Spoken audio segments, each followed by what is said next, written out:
അമേരിക്കയിലെ ഷിക്കാഗോയിൽ മനുഷ്യ മനസാക്ഷിയെ പിടിച്ചുലയ്ക്കുന്ന, മനസാക്ഷിയെ വേദനിപ്പിക്കുന്ന ഒരു സംഭവമാണ് പുറത്തു വന്നുകൊണ്ടിരിക്കുന്നത്. അതീവ അർബുദ രോഗത്തോട് മല്ലിടുന്നതിനിടയിലും സ്വന്തം പിതാവിനെ നാടുകടത്തരുത് എന്നാവശ്യപ്പെട്ടുകൊണ്ട് അധികൃതർക്ക് മുന്നിൽ പോരാടിയ 16-കാരി ഒഫീലിയ ജിസേൽ ടോറസ് ഹിഡാൽഗോ ഒടുവിൽ മരണത്തിന് കീഴടങ്ങുകയായിരുന്നു. യൂവിംഗ് സർക്കോമ എന്ന അതീവമായ ഗുരുതര അസ്ഥി അർബുദമായിരുന്നു ഒഫീലിയയെ കാർന്ന് തിന്നുകൊണ്ടിരുന്നത്.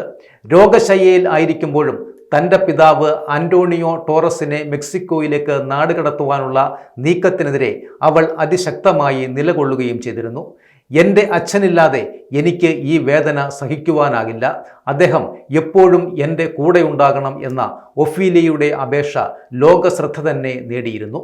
തൻ്റെ പിതാവിനെ ഒരിക്കലും തന്നിൽ നിന്നും വിട്ടു നൽകില്ല എന്ന് പ്രതിജ്ഞയെടുത്ത് അവൾ നടത്തിയ ആ നിയമ പോരാട്ടം അമേരിക്കൻ കുടിയേറ്റ നിയമങ്ങളുടെ കാർക്കശ്യത്തെ ചോദ്യം ചെയ്യുന്നതായിരുന്നു. ഒഫീലിയയുടെ ആരോഗ്യസ്ഥിതി പരിഗണിച്ച് പിതാവിൻ്റെ നാടുകടത്തൽ താൽക്കാലികമായി തടഞ്ഞിരുന്നു എങ്കിലും വിധി അവളെ കാത്തുനിന്നില്ല എന്നത് വളരെ സങ്കടകരമായ ഒരു സംഭവമായിപ്പോയി.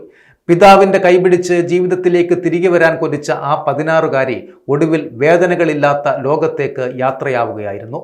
കുടിയേറ്റ നിയമങ്ങളുടെ ഇരകളാകുന്ന ആയിരക്കണക്കിന് കുടുംബങ്ങളുടെ പ്രതീകമായി മാറുകയാണ് ഒഫീലിയയുടെ ഈ വിയോഗം.